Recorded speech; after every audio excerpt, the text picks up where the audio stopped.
അല്ലാഹുവിന്റെ പ്രവാചകൻ അവിടെന്ന് പറയുകയാ, എന്റെ പ്രിയമുള്ളവരെ, ബാങ്ക് വിളിക്കുന്ന സമയത്ത് സംസാരിക്കുന്നവന്റെ അവസാനം മോശമാണ്. അവൻ ആരൊക്കെ ലാ ഇലാഹ ഇല്ലല്ലാഹ് പറഞ്ഞു കൊടുത്താലും സക്കറാത്തിന്റെ അവസ്ഥയിൽ മരണത്തോട് മല്ലടിക്കുമ്പോ എത്ര വലിയ കൊലകൊമ്പൻ അടുത്തു പോയിരുന്നിട്ട് തഴമ്പുള്ളവരും താടിയുള്ളവരുമാകട്ടെ, എത്ര വലിയ മഹാനാകട്ടെ, 6 വിഭാഗം ആൾക്കാരുടെ നാവ് പൊങ്ങില്ലെന്ന് പറഞ്ഞത് ഞാനല്ല, മഹാനായ അഷ്റഫുൽ ഖൽഖ് നബി മുഹമ്മദ് മുസ്തഫ സല്ലല്ലാഹു അലൈഹി വസല്ലമ തങ്ങളാണ് പറയുന്നത്. 6 വിഭാഗം ആൾക്കാർ മരിക്കാൻ കിടക്കുന്ന സമയത്ത് അവരുടെ ചാരത്ത് ചെന്നിരുന്നിട്ട് എത്ര വലിയ മഹാനാണ് പറയുന്നത്, പറമോനെ ലാ ഇലാഹ ഇല്ലല്ലാഹ് പറയാൻ അവരുടെ നാവ് പൊങ്ങൂല. ആ നാവ് പൊങ്ങാത്ത 6 വിഭാഗത്തിൽ ഒരു വിഭാഗം അല്ലാഹുവിന്റെ പള്ളിയിൽ നിന്ന് ബാങ്ക് വിളിക്കുന്ന സമയത്ത് സംസാരിച്ചവരാ. ഇതറിയാത്ത ഏതെങ്കിലും ഒരു മനുഷ്യനുണ്ടോ? മദ്രസയിലെ 2ാം ക്ലാസ്സിലും 3ാം ക്ലാസ്സിൽ പഠിക്കുന്ന കുട്ടിക്ക് വരെ അറിയാ. എന്റെ പ്രിയപ്പെട്ടവരെ, ബാങ്ക് വിളിക്കുന്ന സമയത്ത് സംസാരിക്കരുതെന്ന് രാഷ്ട്രീയക്കാര് പോലും, ഏതെങ്കിലും അമുസ്ലിം ആണെങ്കിൽ പോലും ഈ പള്ളിയുടെ മുന്നിൽ നിന്ന് പ്രസംഗിക്കുമ്പോ പള്ളിയിൽ നിന്ന് ബാങ്ക് വിളിച്ചു കഴിഞ്ഞാൽ ആ മനുഷ്യൻ തന്റെ പ്രഭാഷണം നിർത്തും. പക്ഷേ ഞാനും നിങ്ങളും നിർത്താറില്ല, എന്റെ ഫോൺ വിളി നിർത്താറില്ല, എന്റെ സംസാരം നിർത്താറില്ല. ഈ പള്ളിക്കകത്തിരുന്ന് പോലും നമ്മളിൽ പലരും സംസാരിക്കുമല്ലോ. അതിലൂടെ വരുന്ന നഷ്ടം നിന്റെ അവസാനം മോശമാ. നിനക്ക് ലാ ഇലാഹ ഇല്ലല്ലാഹ് പറയാൻ കഴിയില്ല. അത് മാത്രമല്ല, മുത്തുനബി പറഞ്ഞത് എന്തെന്നറിയുമോ? ആ ബാങ്ക് വിളിച്ച് തീർന്നതിന് ശേഷം ഏതെങ്കിലും ഒരു മനുഷ്യന് പടച്ച റബ്ബിന്റെ ദർബാറിലേക്ക് എന്റെ പേരിൽ സ്വലാത്ത് പറഞ്ഞിട്ട് അല്ലാഹുവിനോട് ദുആ ചെയ്താ വജബത് ലഹു ശഫാഅതി, അവനെ ഞാൻ നാളെ സ്വർഗത്തിൽ കൊണ്ടുപോകുമെന്ന് ആദരവായ പ്രവാചകൻ നബി മുഹമ്മദ് മുസ്തഫ സല്ലല്ലാഹു അലൈഹി വസല്ലമ തങ്ങൾ പറഞ്ഞു. ബാങ്ക് വിളിക്കുന്നതിന്റെ മഹത്വ പറഞ്ഞേ, ഏതെങ്കിലും ഒരു മനുഷ്യനെ പള്ളിക്കകത്തിരുന്നു കൊണ്ട് സംസാരിച്ചാൽ എത്ര വർഷത്തെ പാപം നന്മ പൊളിഞ്ഞു പോകും? 40 കൊല്ലം. അങ്ങനാണെങ്കിൽ വല്ലതും ഉണ്ടോ എന്റെ ജീവിതത്തിൽ? ഇരിക്കുന്ന നമ്മുടെ ജീവിതത്തിൽ ഈ 34 വയസ്സുള്ള എന്റെ ഒരു വട്ടം ഞാൻ സംസാരിച്ച 40 കൊല്ലം ചെയ്ത ഞാൻ ഇപ്പൊ കടക്കാരനാ. എന്റെ അതിമല വെച്ച് നോക്കുവാണെങ്കിൽ ഞാൻ ഇനി എത്ര കൊടുക്കണം? ഞാൻ ചെയ്യുന്നത് മുഴുവനും കൊടുക്കാനേ ഉള്ളൂ. അപ്പൊ അത്രയും വലിയ ഒരു തെറ്റത് തെറ്റായിട്ട് ഞാനും കാണാറില്ല, നിങ്ങളും കാണാറില്ല. ബാങ്ക് വിളിക്കുന്ന സമയത്ത് സംസാരിക്കരുത്. സംസാരിക്കുന്നവൻ അവസാനം ആഖിബത്ത് മരണം, മോശമായ മരണം. അവന് ലാ ഇലാഹ ഇല്ലല്ലാഹ് പറയാൻ കഴിയില്ല എന്നറിയാത്ത ആരെങ്കിലും ഉണ്ടോ? എന്ന് നമ്മൾ വാഴ്ന്നു നിർത്തോ? നമ്മൾ ആ സമയത്തും സംസാരമാ. ബാങ്ക് വിളിച്ചതിന് ശേഷം അതിന്റെ ജവാബ് പറഞ്ഞ് സലാത്തും പറഞ്ഞ് ആ ബാങ്കിന്റെ ദുആ ചെയ്യുന്നവനെ നാളെ സ്വർഗ്ഗത്തിൽ കൊണ്ടുപോകാമെന്ന് നബി മുഹമ്മദ് മുസ്തഫ സല്ലല്ലാഹു അലൈഹി വസല്ലം. എന്റെ പ്രിയപ്പെട്ടവരെ, ഇങ്ങനെയുള്ള ഖുർആൻ ഓതുന്ന സമയത്ത് സംസാരിക്കാൻ പാടില്ല. നമ്മൾ അപ്പോഴും വാഴ്ന്നു പറച്ചല ഓതിക്കൊന്നിരിക്കുന്നതിനിടയിൽ നമ്മുടെ സംസാരമാ. എന്റെ പ്രിയപ്പെട്ടവരെ, ഓരോ കാര്യങ്ങൾ എടുത്തു നോക്ക്. ഞാൻ ചില തെറ്റുകളെ കുറിച്ച് ഓർമ്മപ്പെടുത്തിയതാ. നാം ആ തെറ്റുകൾ വളരെ നിസ്സാരമായിട്ടാണ് കാണുന്നത്. എന്റെ പ്രിയപ്പെട്ട സഹോദരങ്ങളെ, മുൻഭാഗത്തേക്ക് തുപ്പാൻ പാടില്ലെന്ന എത്ര പേരാ തുപ്പുന്നത്? നമ്മളിവിടുത്തെ ക്ലാസ്സിൽ തന്നെ പഠിച്ചിട്ടുണ്ട്, ഒരു മനുഷ്യൻ തന്റെ മുൻഭാഗത്തേക്ക്, കിബിലയുടെ ഭാഗത്തേക്ക് തുപ്പാൻ പാടില്ല. അങ്ങനെ തുപ്പുന്നവൻ നാളെ പരലോകത്ത് നിന്ദനായിട്ടാ വരുന്നത്. വലതുഭാഗത്തേക്ക് തുപ്പാൻ പാടില്ല.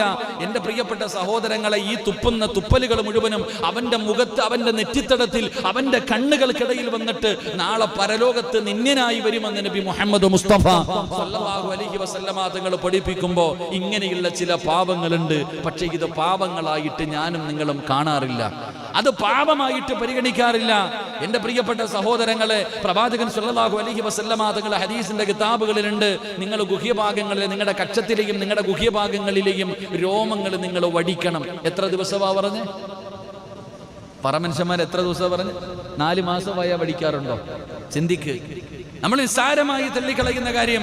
റസൂലുള്ളാഹി സ്വല്ലല്ലാഹു അലൈഹി വസല്ലം തങ്ങൾ പറഞ്ഞു, 40 ദിവസമാണ്. ആ ദിവസം 40 ദിവസത്തിന്റെ ഉള്ളിൽ നിങ്ങളുടെ കക്ഷത്തിലെയും നിങ്ങളുടെ ഗുഹ്യഭാഗങ്ങളിലെയും രോമങ്ങൾ നിങ്ങൾ വടിച്ചു മാറ്റണം. ഇല്ലെങ്കിൽ ദുആയ്ക്ക് ഉത്തരമുണ്ടാകില്ല എന്നാ. നിങ്ങളുടെ ദുആയ്ക്ക് ഉത്തരം കിട്ടില്ല എന്നാ. നഖം വെട്ടണം. എപ്പോഴാ വെട്ടാറ്? നഖം വെട്ടണം. എപ്പോഴാ വെട്ടാറ്? വെള്ളിയാഴ്ച ദിവസങ്ങളിലൊക്കെ നഖം വെട്ടാറുണ്ട്. എന്റെ പ്രിയപ്പെട്ട സഹോദരങ്ങളെ, നമ്മൾ അതും ചെയ്യാറില്ല. നമ്മുടെ നഖങ്ങൾക്കിടയിൽ ശൈത്താന്റെ മക്കൾ കയറിയിരിക്കുക. ഈ മക്കളെ കൈ വെച്ചിട്ട് ആമീൻ ആമീൻ ദുആ ചെയ്യണേ. നമ്മുടെ കൈകളുടെ വിരലുകൾക്കിടയിൽ, നമ്മുടെ നഖത്തിന്റെ ഇടയിൽ ഇബ്ലീസിന്റെ മക്കൾ കയറിയിരിക്കുമെന്ന. സേഫായിരിക്കാൻ പറ്റുന്ന സ്ഥലം അതൊക്കെയാണല്ലോ. അവിടെയാണല്ലോ അഴുക്കൾ കയറിയിരിക്കുന്നത്, അഴുക്കള് നജസ്സുകൾ കയറിയിരിക്കുന്നത്. അവിടെ ഇത്ര പേര് ദുആ ചെയ്യുമ്പോ എൻ്റെ പ്രിയപ്പെട്ടവരെ, നമ്മൾ ഇങ്ങനെയുള്ള കാര്യങ്ങളൊക്കെ വളരെ നിസ്സാരമായിട്ട് നമ്മൾ തള്ളിക്കളയുന്നു. ഇതൊന്നും ഒരു പാപമായിട്ട് ജനങ്ങൾ കാണുന്നില്ല. എങ്കിലും മഹാനായ പ്രവാചകൻ നബി മുഹമ്മദ് മുസ്തഫ സല്ലല്ലാഹു അലൈഹി വസല്ലമ തങ്ങൾ പറഞ്ഞു,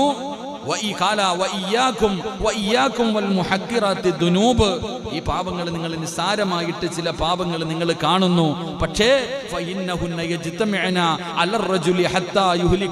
റസൂലുള്ളാഹി സ്വല്ലല്ലാഹു അലൈഹി വസല്ലമ തങ്ങൾ പറഞ്ഞു, ഈ പാപങ്ങളെല്ലാം കൂടെ ഒരുമിച്ച് കൂട്ടിക്കഴിഞ്ഞാൽ ചില മനുഷ്യരെ ആ പാപങ്ങൾ നശിപ്പിച്ചു കളയുമെന്ന് ആദരവായ പ്രവാചകൻ നബി മുഹമ്മദ് മുസ്തഫ സല്ലല്ലാഹു അലൈഹി വസല്ലമ തങ്ങൾ പറയുന്നു. ഈ ചെയ്തു കൂട്ടിയിരിക്കുന്ന ചെറിയ പാപങ്ങൾ മുഴുവനും നമ്മളെ നാളെ പരലോകത്ത് അള്ളാഹു കൊണ്ടുവരുമ്പോ വിചാരണയ്ക്ക് വേണ്ടി കൊണ്ടുവരുന്ന ദിവസം ഈ പാപങ്ങൾ മുഴുവനും ഒരുമിച്ച് കൂട്ടിക്കഴിഞ്ഞാൽ എന്റെയും നിങ്ങളുടെയും അവസ്ഥ എന്താണെന്ന് നിങ്ങളൊന്ന് ചിന്തിച്ചു നോക്ക്. അതുകൊണ്ടാണ് മഹാനായ പ്രവാചകൻ നബി മുഹമ്മദ് മുസ്തഫ സല്ലല്ലാഹു അലൈഹി വസല്ലമ തങ്ങൾ തന്റെ പ്രിയപ്പെട്ട ഭാര്യയായ മഹ്ദി ആയിഷ ബീബി റളിയല്ലാഹു തആല അൻഹാ, തന്റെ പ്രിയപ്പെട്ട ഭാര്യയായ ആയിഷ ബീവിയോട് അല്ലാഹുവിന്റെ റസൂൽ പറയുന്നു, യാ ആയിഷ ഇയ്യാക വൽ മുഹക്കിറാത്തി ദുനൂബി ഫഇന്ന ലഹാ മിനല്ലാഹി അസ്സ വജൽ. അല്ലാഹുവിന്റെ പ്രവാചകൻ അവിടെന്ന് പറഞ്ഞു കൊടുക്കുന്നു, ആയിഷ, ചില പാപങ്ങൾ നിസ്സാരമായിട്ട് സാധാരണയായിട്ട് ചില ജനങ്ങൾ ചെയ്യുന്ന പാപങ്ങളുണ്ടല്ലോ, ചില നിസ്സാരമായി കാണുന്ന സാധാരണ എല്ലാവരും ചെയ്യുന്ന ചില പാപങ്ങളുണ്ട്. ആ പാപങ്ങൾ നീ നിസ്സാരമായിട്ട് കാണല്ലേ, ആ പാപങ്ങളെ നീ വല്ലാതെ സൂക്ഷിക്കണം. ഈ ചെറിയ ചെറിയ പാപങ്ങളെ നീ വല്ലാതെ സൂക്ഷിക്കണം. അത് അല്ലാഹുവിന്റെ മുന്നിൽ വിചാരണയുള്ളതാണ്. അതിനെക്കുറിച്ച് അല്ലാഹു നാളെ വിചാരണ ചെയ്യപ്പെടുമെന്ന് നബി മുഹമ്മദ് മുസ്തഫ സല്ലല്ലാഹു അലൈഹി വസല്ലമ തങ്ങൾ തന്റെ പ്രിയപ്പെട്ട ഭാര്യയായ ആയിഷ ബീബി റളിയല്ലാഹു തആല അൻഹയോട് അല്ലാഹുവിന്റെ പ്രവാചകൻ അവിടെന്ന് പറഞ്ഞു കൊടുത്തു എന്ന് ചരിത്രങ്ങൾ പഠിപ്പിക്കുമ്പോ, ഈ എന്റെ പ്രിയപ്പെട്ട സഹോദരങ്ങളോട് മുഅ്മിനീങ്ങളോട് ജീവിതത്തിൽ ഒരുപാട് പാപങ്ങൾ ചെയ്തു കൂട്ടുന്നവരാണ്. ആ ചെയ്തു പോയ പാപങ്ങളെ കുറിച്ച് എനിക്കോ നിങ്ങൾക്കോ ഒരു കുറ്റബോധമില്ല. അല്ലാഹുവേ, ചെയ്തു പോയല്ലോ എന്നുള്ള ഒരു ബോധമില്ല. എങ്കിൽ എന്റെ പ്രിയപ്പെട്ടവരെ, മഹാനായ നബി മുഹമ്മദ് മുസ്തഫ സല്ലല്ലാഹു അലൈഹി വസല്ലമ തങ്ങൾ പറയുകയാണ്, കുല്ലു ഇബ്നു ആദം, ആദമിന്റെ സന്തതികൾ ഉണ്ടല്ലോ, ഖത്താഉൻ, എല്ലാവരും പാപം ചെയ്യുന്നവരാണ്. നമ്മൾ മലക്കുകളല്ല, നമ്മൾ മനുഷ്യന്മാരാണ്, വികാര വിചാരമുള്ളവരാണ്, മോഹങ്ങളും സ്വപ്നങ്ങളും പ്രതീക്ഷകളും ആഗ്രഹവുമായിട്ട് കഴിയുന്നവരാണ്. അല്ലാഹുവേ, ഇബ്ലീസും തന്റെ അനുയായികളും നമ്മളെ നശിപ്പിക്കുന്നതിന് വേണ്ടി നമ്മുടെ പുറകെ നടക്കുകയാണ്. മുകളിലൂടെ താഴെയിലൂടെ എല്ലാ ഭാഗങ്ങളിലൂടെ നമ്മുടെ ശരീരത്തിലൂടെ രക്തമൊലിക്കുന്ന നരമ്പുകളിൽ കൂടെ പോലും ശപിക്കപ്പെട്ട ഇബ്ലീസ് നമ്മളെ പിഴപ്പിക്കാൻ നടക്കുന്നവരാണ്. അതുകൊണ്ടാണ് അല്ലാഹുവിന്റെ പ്രവാചകൻ പറഞ്ഞു, ആദമിന്റെ സന്തതികൾ മുഴുവനും പാപം ചെയ്യുന്നവരാണ്. പക്ഷേ വഖൈറുൽ ഖതാഈന അത്തവാബൂൻ, പാപം ചെയ്യുന്നവരിൽ ഏറ്റവും നല്ലവനാരെന്നറിയുമോ? റസൂലുള്ളാഹി തങ്ങളാണ് പറയുന്നത്, പാപം ചെയ്യുന്നവരിൽ ഏറ്റവും നല്ലവനാരെന്നറിയുമോ? ആ ചെയ്തു പോയ പാപത്തിനെ കുറിച്ച് തൗബ ചെയ്യുന്നവനാണെന്ന് അഷ്റഫുൽ ഖൽഖ് നബി മുഹമ്മദ് മുസ്തഫ സല്ലല്ലാഹു അലൈഹി വസല്ലമ തങ്ങൾ പറയുകയാ, ഇന്നത്തെ ദിവസം ഞാനും നിങ്ങളും എത്രയോ പാപം ചെയ്തു, നാളെയും ചെയ്യുന്നവരാണ്. പക്ഷേ ഈ ചെയ്തവരിൽ ഏറ്റവും നല്ലവനാരെന്നറിയുമോ? ഇന്ന് കിടന്നുറങ്ങുന്നതിന് മുമ്പ് പടച്ച റബ്ബിനോട് ചെയ്തു പോയ പാപങ്ങളെ കുറിച്ച് അവിടെ നിന്ന് ഏറ്റുപറഞ്ഞിട്ട് ഇനി ചെയ്യില്ലെന്ന് പറഞ്ഞു പശ്ചാത്തപിച്ചു മടങ്ങുന്നവനുണ്ടല്ലോ, അവനാണ് ഏറ്റവും നല്ല മനുഷ്യനെന്ന് ആദരവായ പ്രവാചകൻ നബി മുഹമ്മദ് മുസ്തഫ സല്ലല്ലാഹു അലൈഹി വസല്ലമ തങ്ങൾ അവിടെ നിന്ന് പറഞ്ഞു തരുമ്പോൾ, എന്റെ പ്രിയപ്പെട്ട സഹോദരങ്ങളോട് മുഅ്മിനീങ്ങളോട്, പാപങ്ങൾ ചെയ്യുന്നവരുണ്ടല്ലോ, ആ പാപം ചെയ്യുന്നതിലൂടെ നമുക്കുണ്ടാകുന്ന നഷ്ടങ്ങൾ എന്താ? ഞാനും നിങ്ങളും ഓരോ തെറ്റുകൾ ചെയ്യുമ്പോൾ ആ തെറ്റ് ചെയ്യുന്നതിലൂടെ നമുക്കുണ്ടാകുന്ന നഷ്ടമെന്തെന്നറിയുമോ? മഹാനായ ഇബ്നു ഖയ്യൂം റളിയല്ലാഹു തആല അൻഹു പറയുകയാണ്, പലിശന്മാര് പാപം ചെയ്യുമ്പോ ചെയ്യുന്ന പാപം ചെയ്യുന്നതിലൂടെ നഷ്ടം നമ്മുടെയാണ്. ഈ ദുനിയാവും ആഖിറവും നഷ്ടപ്പെടുകയാണ്. ഈ ദുനിയാവിൽ നമുക്കുണ്ടാകുന്ന നഷ്ടമെന്തെന്നറിയുമോ? മഹാനായ ഇബ്നു ഖയ്യൂം തങ്ങൾ പറയുകയാ, ഞാൻ എന്തെങ്കിലും ഒരു പാപം ചെയ്താൽ അത് ചെറുതാകട്ടെ വലുതാ പറയുകയാകട്ടെ, എന്റെ പാപങ്ങൾ അധികരിക്കുമ്പോൾ, എന്റെ തെറ്റുകൾ അധികരിക്കുമ്പോ എനിക്കുണ്ടാകുന്ന ഒന്നാമത്തെ നഷ്ടം എന്തെന്നറിയുമോ? എന്ത് ദുരന്തമാണ് അള്ളാഹു എനിക്ക് തരുന്നതെന്ന് എനിക്കറിയില്ല. അള്ളാഹുവിനോട് നന്ദികേട് ചെയ്യുമ്പോ പടച്ചവൻ എനിക്ക് ഇൽമതം അനുഗ്രഹിച്ചല്ലോ, അള്ളാഹു എന്നെ പ്രവാചകനാക്കി, പടച്ചവൻ എന്നെ പള്ളിയിലെ ഇമാമാക്കി, ഒരുപാട് പേര് ബഹുമാനിക്കുന്ന മനുഷ്യനാക്കി, ഇതെല്ലാം അള്ളാഹു എനിക്ക് ഇത് തന്നിട്ട് ഞാൻ അള്ളാഹുവിന് ധിക്കാരം കാണിച്ച, അള്ളാഹുവിനോട് നന്ദികേട് കാണിച്ച, അള്ളാഹു എനിക്ക് വെച്ചിരിക്കുന്ന ദുരന്തം എന്താണെന്ന് അള്ളാഹുവിനല്ലാതെ മറ്റൊരു മനുഷ്യനോ പറയാൻ കഴിയില്ല. എന്റെ പ്രിയപ്പെട്ടവരെ, രണ്ടാമതായിട്ട് അവിടെന്ന് പറയുകയാണ്, ഒരു മനുഷ്യന് തെറ്റുകൾ അധികരിച്ചാൽ അള്ളാഹു അവന് കൊടുക്കുന്ന രണ്ടാമത്തെ ശിക്ഷ എന്തെന്നറിയുമോ? അവനിൽ ചില നല്ല ഗുണങ്ങളുണ്ട്. ആ നല്ല ഗുണങ്ങളുണ്ടല്ലോ, ആ നല്ല ചിന്തകളുണ്ടല്ലോ, ആ നല്ല വർത്തമാനമുണ്ടല്ലോ, അള്ളാഹു അത് മാറ്റിക്കളയുമെന്ന് നബി മുഹമ്മദ് മുസ്തഫ സല്ലല്ലാഹു അലൈഹി വസല്ലമ തങ്ങൾ പറയുന്നു, ഒരു മനുഷ്യൻ പാപങ്ങൾ അധികമായിട്ട് ചെയ്യുമ്പോൾ അള്ളാഹു അവന് കൊടുക്കുന്ന ഒന്നാമത്തെ ശിക്ഷ, നാം എന്താണോ ഏറ്റവും കൂടുതൽ ഇഷ്ടപ്പെടുന്നത് ആ ഇഷ്ടപ്പെടുന്നതിനെ അള്ളാഹു നഷ്ടപ്പെടുത്തി കളയുമെന്ന് നബി മുഹമ്മദ് മുസ്തഫ സല്ലല്ലാഹു അലൈഹി വസല്ലമ തങ്ങൾ പറയുന്നു, നമ്മുടെ പാപങ്ങൾ അധികരിക്കാൻ ലഇൻ ശകർതും ലഅസീദന്നകും വലഇൻ കഫർതും ഇന്ന അദാബി ലശദീദ്. അള്ളാഹു നമ്മളോട് പറയുന്നു, നമ്മൾ അള്ളാഹുവിനോട് നന്ദികേട് കാണിക്കുമ്പോ, എന്റെ പാപങ്ങൾ ഒരുപാട് അധികരിക്കുമ്പോ എനിക്ക് വേദന വിക്കേൽക്കണമെങ്കിൽ എനിക്ക് കിട്ടിയിട്ട് കാര്യമില്ല. നമ്മൾ ചിന്തിക്കേണ്ടത്, എന്റെ പ്രിയപ്പെട്ട സഹോദരങ്ങളെ, എനിക്ക് വേദനിക്കണമെങ്കിൽ അള്ളാഹുവിനോട് ഞാൻ അധികമായിട്ട് നന്ദികേട് കാണിക്കുമ്പോൾ അള്ളാഹു എനിക്ക് എന്നെ വേദനിപ്പിക്കണമെന്ന് തീരുമാനിച്ചാൽ എന്റെ പൊന്നുമക്കൾക്ക് എന്തെങ്കിലും മാരക രോഗം കൊടുത്താൽ എനിക്ക് സഹിക്കാൻ പറ്റുമോ? മക്കള് വീടിന്റെ അകത്ത് കിടന്നുകൊണ്ട് മാരക രോഗം പിടിച്ച് വേദന സഹിക്കാൻ കഴിയാതെ കിടന്നു പിടയുകയാ. വാപ്പ വേദനിക്കുന്നു വാപ്പ എന്ന് പറഞ്ഞ് നിലവിളിക്കുമ്പോ ഏത് വാപ്പയ്ക്കാ അത് താങ്ങാൻ കഴിയുക? മക്കൾ മരണപ്പെട്ടു പോയാൽ ആ മക്കളുടെ മരണം ഏതു മാതാപിതാക്കൾക്ക് താങ്ങാൻ കഴിയുക? അല്ലെങ്കിൽ നീ ഏറ്റവും കൂടുതൽ ഇഷ്ടപ്പെടുന്ന നിന്റെ ബിസിനസ് അത് തകർത്ത് കളഞ്ഞിട്ട് അള്ളാഹു നിന്നെ വേദനിപ്പിക്കും. എന്റെ പ്രിയപ്പെട്ട സഹോദരങ്ങളെ, അള്ളാഹുവിന്റെ റസൂൽ സല്ലല്ലാഹു അലൈഹി വസല്ലമ തങ്ങൾ പറയുന്നു, ഒന്നാമതായിട്ട് അള്ളാഹു നിനക്ക് തരുന്ന ശിക്ഷ, നീ ഏറ്റവും കൂടുതൽ ഇഷ്ടപ്പെടുന്നത് അള്ളാഹു നഷ്ടപ്പെടുത്തി കളഞ്ഞിട്ട് നിനക്ക് ദുരന്തം തരും. അള്ളാഹു നമ്മളെ കാത്തിരക്ഷിക്കുമാറാകട്ടെ, അള്ളാഹു കാത്തിരക്ഷിക്കുമാറാകട്ടെ. രണ്ട്, ചില നല്ല ഗുണങ്ങൾ നമുക്കുണ്ട്. നമ്മളിൽ ചില നല്ല ഗുണങ്ങൾ, അത് ചിന്തയാകട്ടെ അല്ലെങ്കിൽ വേറെ എന്തെങ്കിലും ഒരു കാര്യമാകട്ടെ, ഈ നല്ല ഗുണങ്ങൾ പാപങ്ങൾ ചെയ്യുന്നതിലൂടെ പോയി കിട്ടും. മഹാനായ ഇമാം മാലിക് റളിയല്ലാഹു തആല അൻഹു, ഇമാം മാലിക് തങ്ങൾ ഇമാം ഷാഫി റളിയല്ലാഹു തആല അൻഹു ചെറിയ കുട്ടിയായിരുന്നു.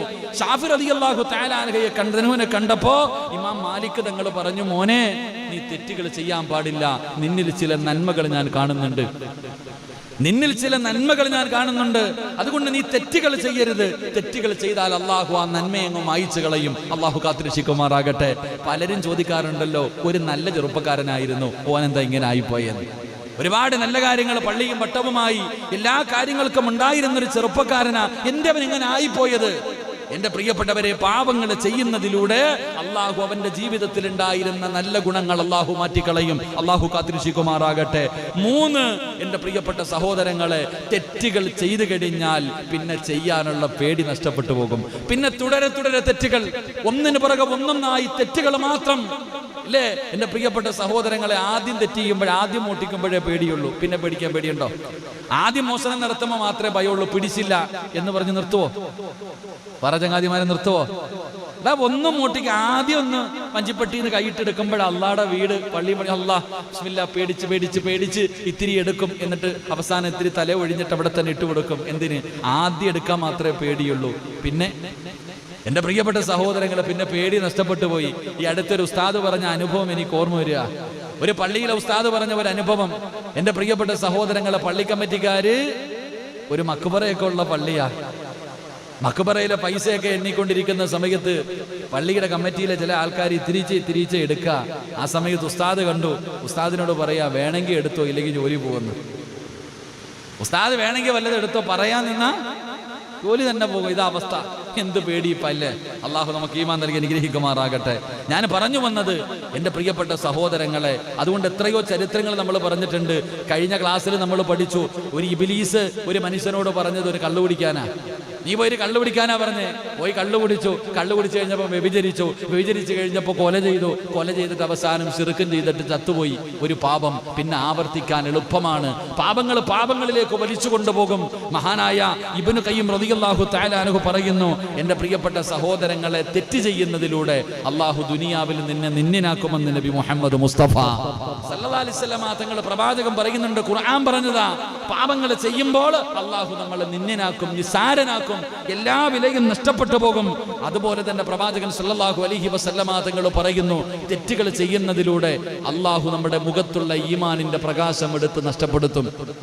നമ്മുടെ മുഖത്തുണ്ടാകുന്ന ഈമാനികമായിട്ടുള്ള ഒരു പ്രകാശം, അത് ചിലരുടെ മുഖത്ത് നോക്കിയാൽ മതി, ഗ്ലാമർ ഒന്നും വേണ്ട, ചിലപ്പോൾ വലിയ സൗന്ദര്യം കാണില്ല, എന്നാലും അവരുടെ മുഖത്ത് നോക്കുമ്പോൾ ഒരു ഈമാനികമായിട്ടുള്ള ഒരു പ്രകാശം. നമ്മൾ പറയാറുണ്ട്, ആ മുഖത്ത് നോക്കിയാൽ തന്നെ ഒന്ന് സമാധാനം കിട്ടാറുണ്ടെന്ന്. എന്റെ പ്രിയപ്പെട്ട സഹോദരങ്ങൾ, അത് ഈമാനിന്റെ പ്രകാശമാ. എന്നാലും മനുഷ്യന്റെ പാപം അധികരിക്കുന്നതിലൂടെ അള്ളാഹു അവന്റെ മുഖത്തെ പ്രകാശം എടുത്തു മാറ്റും.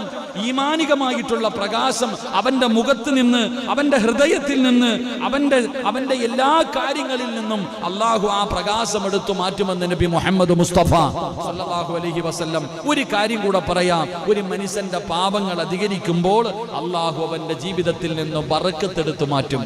അത് കച്ചവടത്തിൽ, അത് കുടുംബജീവിതത്തിൽ, അത് മക്കളിൽ, അത് ആരോഗ്യത്തിൽ, അത് ആയുസ്സിൽ, അത് വാഹനത്തിൽ, അത് വീട്ടിൽ, അള്ളാഹു കൊടുത്തിരിക്കുന്ന എല്ലാ നന്മകളിൽ നിന്നും അള്ളാഹു ബറക്കത്തെടുത്തു മാറ്റുമെന്ന പ്രവാചകൻ സല്ലല്ലാഹു അലൈഹി വസല്ലം തങ്ങൾ പഠിപ്പിക്കുമ്പോൾ എന്റെ പ്രിയമുള്ള സഹോദരങ്ങളോട്, മുഅ്മിനീങ്ങളോട് പറയാനുള്ളത്, ഞാൻ പറഞ്ഞത് ജീവിതത്തിൽ ചെയ്യുന്ന പാപങ്ങളുണ്ടല്ലോ, ആ പാപങ്ങൾ നിസ്സാരമായിട്ട് കാണേണ്ടവരല്ല.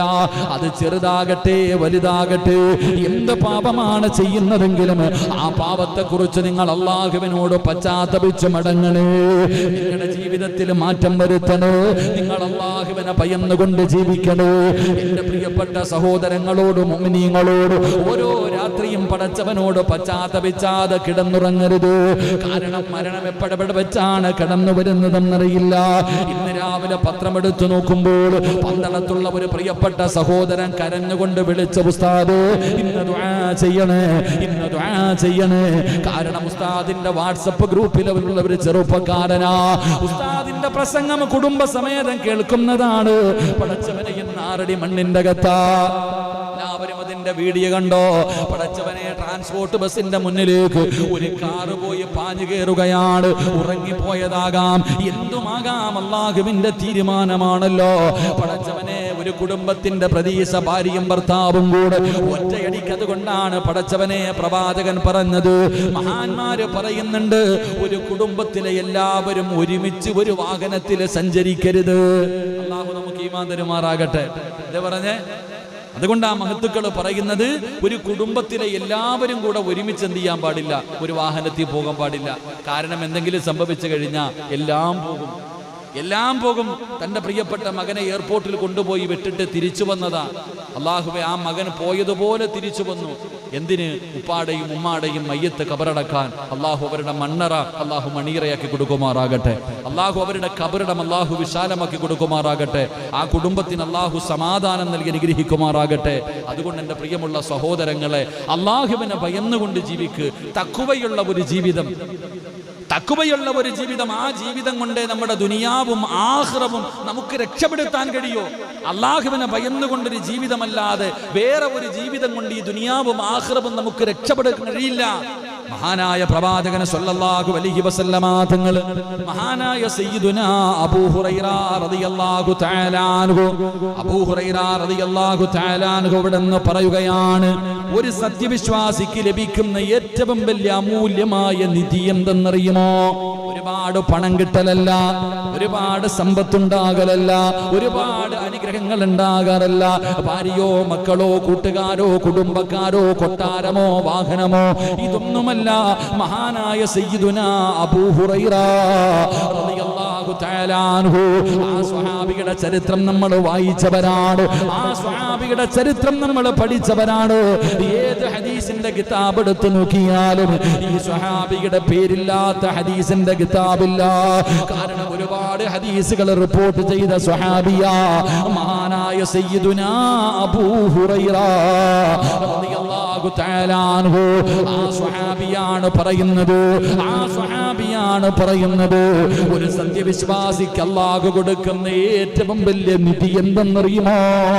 അത് തഖ്വയാണെന്ന് മഹാനായ സയ്യിദുനാ അബൂ ഹുറൈറ റളിയല്ലാഹു തആല അൻഹു പറയുകയാണ്, അല്ലാഹു ഒരു മനുഷ്യന് കൊടുക്കുന്ന ഏറ്റവും വലിയ നിധിയാണ് അല്ലാഹുവിനെ ഭയന്നുകൊണ്ട് ജീവിക്കാൻ കഴിയുക.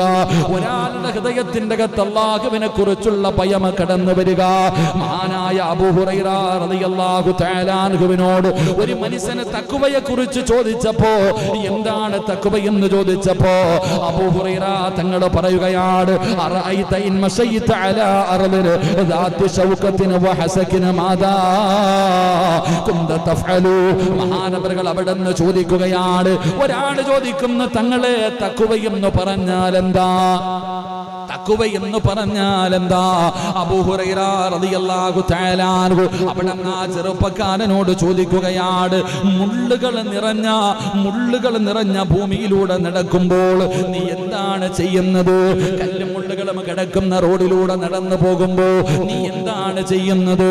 ആ ചെറുപ്പക്കാരൻ അവിടെന്ന് പറയുകയാണ്, വളരെ സൂക്ഷ്മതയും ജാഗ്രതയോടുകൂടിയാണ് ഞാൻ നടന്നു പോകുന്നത്. ആ സമയത്ത് മഹാനായ അബൂ ഹുറൈറ റളിയല്ലാഹു തആല അൻഹു പറയുകയാ, അത് റോഡിലൂടെ നടന്നു പോകുന്ന സമയത്ത് മാത്രമല്ല, നിന്റെ ഈ ദുനിയാവിലെ ജീവിതത്തിൽ മുഴുവനും നിന്നെ കണ്ടുകൊണ്ടിരിക്കുന്ന ഒരു റബ്ബുണ്ട്, നിന്നെ വിചാരണ ചെയ്യുന്ന ഒരു റബ്ബുണ്ട്. ആ റബ്ബ് കാണുന്നെന്നുള്ള ബോധത്തോടുകൂടി ഈ ദുനിയാവിൽ ജീവിക്കുന്ന കാലയളവ് മുഴുവനും നീ അല്ലാഹുവിനെ ഭയന്നുകൊണ്ട് ജീവിക്കണം. അതിനാണ് തഖ്വ എന്ന് പറയുന്നത് എന്ന് മഹാനായ അബൂ ഹുറൈറ റളിയല്ലാഹു തആല അൻഹു പറയുമ്പോ, എന്റെ പ്രിയമുള്ളവരെ, നമ്മുടെ ജീവിതത്തിൽ തഖ്വ ഉണ്ടാക്കിയെടുക്കാൻ കഴിയണം. എന്താണ് തഖ്വ എന്ന് പലർക്കും അറിയില്ല. തഖ്വ എന്ന് പറഞ്ഞാ അല്ലാഹുവിനെ കുറിച്ചുള്ള ഭയമാ, അല്ലാഹുവിനെ കുറിച്ചുള്ള ഓർമ്മയാ. എന്ത് ചെയ്താലും, എന്ത് പറഞ്ഞാലും, എന്ത് കണ്ടാലും എന്റെ റബ്ബ് നാളെ ഇതിനെ കുറിച്ച് എന്നോട് ചോദിക്കുമല്ലോ, ഇതിനെ കുറിച്ച് വിചാരണ ചെയ്യുന്ന ഒരു ദിവസമുണ്ടല്ലോ, ഇതിന് ഞാൻ മറുപടി പറയേണ്ടി വരുമല്ലോ. ഈ ഒരു ബോധം എന്റെയും നിങ്ങളുടെയും ജീവിതത്തിൽ ഉണ്ടായാൽ അതിനാണ് തഖ്വ എന്ന് പറയുന്നത്.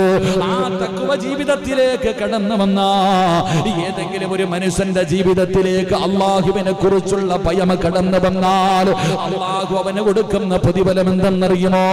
അല്ലാഹുവിന്റെ റസൂൽ പറയുകയാ, പരിശുദ്ധമായ ഖുർആൻ പറയുകയാ, ഏതെങ്കിലും ഒരു മനുഷ്യന്റെ ഹൃദയത്തിന്റെ അകത്ത് തഖ്വ വന്നാ അല്ലാഹു അവന് കൊടുക്കുന്നത് 7 പ്രതിഫലമാണ്.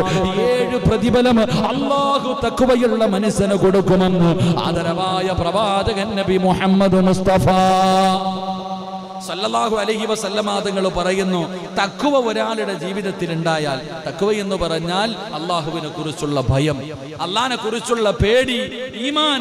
എന്റെ പ്രിയപ്പെട്ടവരെ, ഇത് ആരുടെയെങ്കിലും ഹൃദയത്തിലേക്ക് കടന്നു വന്നാൽ 6 നന്മകൾ അല്ലാഹുവിന് കൊടുക്കും. അല്ലാഹു പഠിക്കാൻ ഭാഗ്യം തരുമാറാകട്ടെ, അല്ലാഹു പഠിക്കാൻ ഭാഗ്യം നൽകുമാറാകട്ടെ. ഇൻഷാ അല്ലാഹ് അത് പഠിച്ചിട്ട് നമുക്ക് ദുആ ചെയ്തു പിരിയാം. അല്ലാഹു ഭാഗ്യം നൽകി അനുഗ്രഹിക്കുമാറാകട്ടെ. കേൾക്കുന്നുണ്ടോ?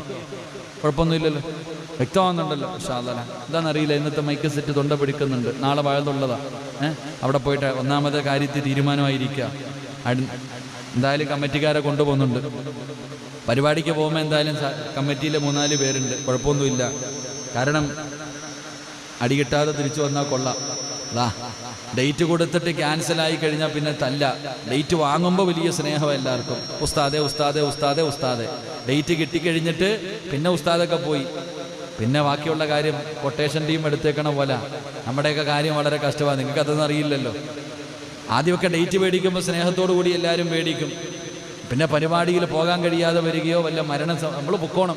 അടഞ്ഞാലും മരിച്ചാലും നമ്മൾ പോയി വാഴ്ന്നു പറയണം. പോയില്ലെങ്കിൽ പിന്നെ നഷ്ടപരിഹാരം, അതുപോലെ തന്നെ വക്കീൽ നോട്ടീസും ഇങ്ങനെയുള്ള പലതും നമ്മളെ തേടി വരും. അള്ളാഹു കാത്തിരക്ഷിക്കുമാറാകട്ടെ. നീ അങ്ങനെ വല്ലവൻ്റെ കയ്യിൽ നിന്ന് കൊണ്ട് മരിക്കാൻ ഭാഗ്യം കിട്ടിയ അത് നല്ല അവസരമായിട്ട് നമ്മൾ കാണുന്നത്. കാരണം ഷഹീദിൻ്റെ കൂലിയാണ്. നമ്മളോട് അങ്ങനെ പറയുന്നവരോട് ഞാൻ പറയുന്നത് അൽഹംദുലില്ലാ, കുഴപ്പമില്ല, അങ്ങനെയെങ്കിലും നമുക്ക് സ്വർഗത്തിൽ പോകാമല്ലോ.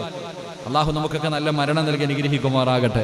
എൻ്റെ പ്രിയമുള്ള സഹോദരങ്ങളെ, മുഅ്മിനീങ്ങളെ, ഒരാളുടെ ജീവിതത്തിൽ തഖ്വയുണ്ടായാൽ 6 പ്രതിഫലം എണ്ണിക്കോ. ഈ പറയുന്ന തഖ്വ ആരുടെയെങ്കിലും ജീവിതത്തിൽ ഉണ്ടായാൽ അള്ളാഹു അവന് കൊടുക്കുന്ന 6 പ്രതിഫലം ഞാൻ പറഞ്ഞു തരാം. അതാണ് ചിലരുടെ ജീവിതത്തിൽ നമ്മൾ കാണാറുണ്ട്. ഒന്നുമില്ലാത്തവനായിരിക്കാം, പാവപ്പെട്ടവനായിരിക്കാം. പക്ഷെ അള്ളാഹുവിനെ ഭയന്ന ഒരു മനുഷ്യൻ, ആ മനുഷ്യന്റെ ജീവിതം കാണുമ്പോൾ നമുക്ക് തോന്നാറുണ്ട്, ഈ മനുഷ്യൻ എങ്ങനാപ്പ ജീവിക്കണേ, ഇവന് ഇത്രയും സന്തോഷമുള്ള ജീവിതം.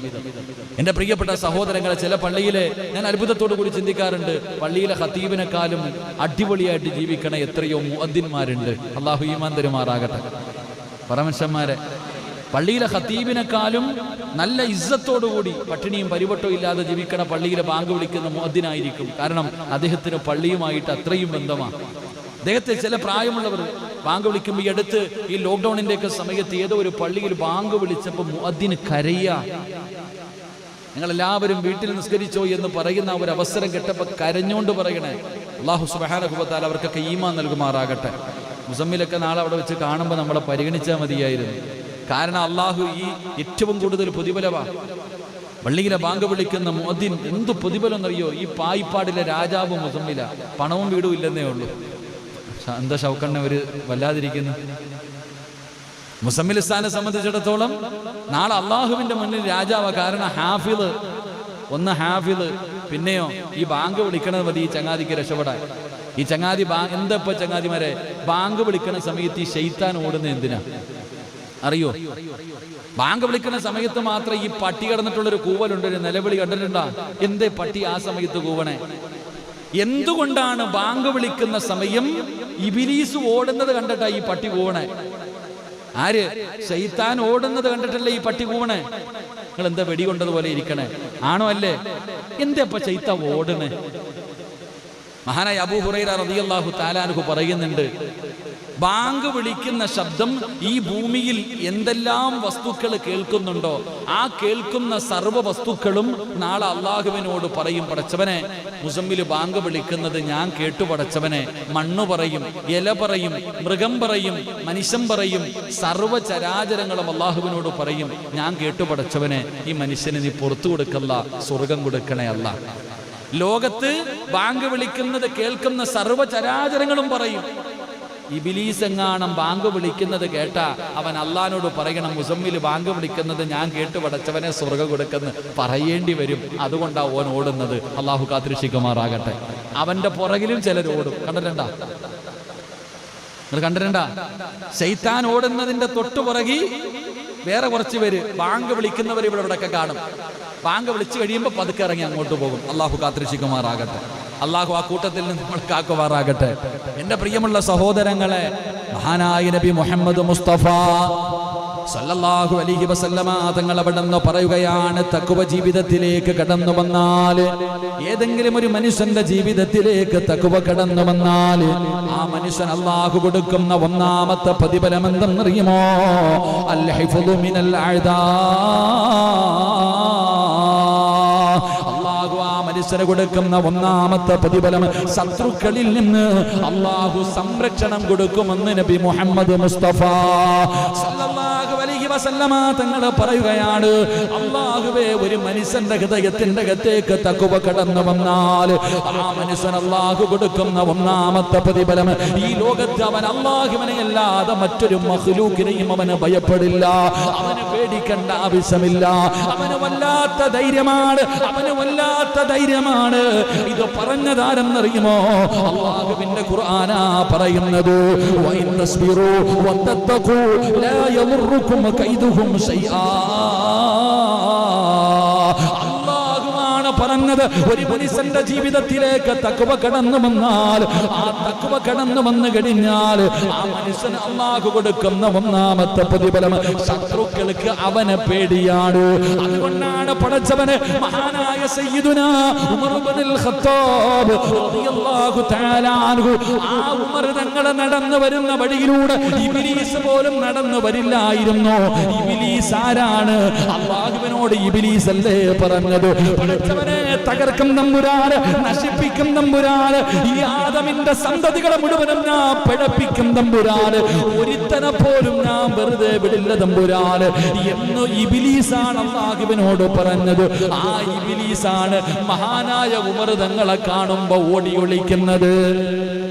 ആ ആ ഇബ്ലീസാണ് ഉമർ തങ്ങളെ കണ്ടപ്പോ ഓടി ഒളിച്ചത്. എന്തിന്റെ പേരിലെന്നറിയുമോ?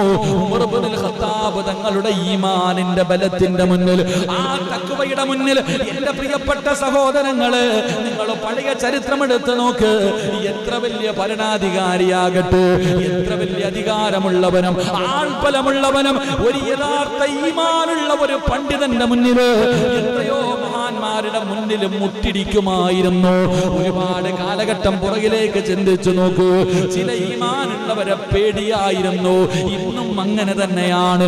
മൈക്ക് കെട്ടിയിട്ട് പ്രസംഗിക്കാൻ, പല നിയമങ്ങളും പാസാക്കാനേ ഇവർക്കറിയൂ. പക്ഷേ സത്യത്തിൽ അവർക്ക് നമ്മളെ പേടിയാ. യഥാർത്ഥത്തിൽ ഇസ്ലാമിന്റെ ശത്രുക്കൾക്ക് നമ്മളെ പേടി തന്നെയാ. അള്ളാഹു ഈമാൻ തരുമാറാകട്ടെ. അത് ഒളിഞ്ഞൊക്കെ അവർ പറയാറുണ്ടല്ലോ. എടാ, ഈ എന്താ പറയാ, ഒരു നമ്മളെ കുറിച്ച്, മുസ്ലിങ്ങളെ കുറിച്ച് എന്താ പറയത്തില്ല, മേത്തന്മാരില്ലേ, എടാ അമ്മമാരെല്ലാരും കൂടെ ഇളകി വന്നു കഴിഞ്ഞാ പറയാറുണ്ടല്ലോ, അമ്മമാരെല്ലാരും കൂടെ ഉലൂ തക്ബീർ എന്ന് വിളിച്ച ഓടുക, ലാ ഇലാഹ ഇല്ലല്ലാഹ് എന്ന് പറഞ്ഞാൽ എല്ലാം കൂടെ വാളെടുത്തോണ്ട് വരുന്നെന്ന വിചാരം. പേടി.